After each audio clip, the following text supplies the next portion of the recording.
Mr. Ryan Cringe Master here. We're continuing with numerical expressions. So here, number 10, we're going to start with the exponents. 8 squared is 8 times 8. That's 64. Now you got 34 minus 64 divided by 4. So division and then subtraction. 64 divided by 4 is 16.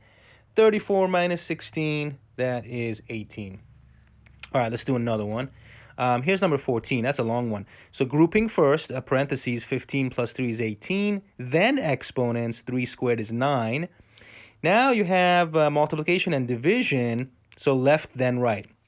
So 7 times 18 will go first. Okay, so 7 times 18 is 126. All right, now you have addition, division, so you're going to finish with division. 126 divided by 9. Let's work that out. All right, so that's going to be 14. All right, so 126 divided by 9 is 14. 9 plus 14, 23. Boom, you're done.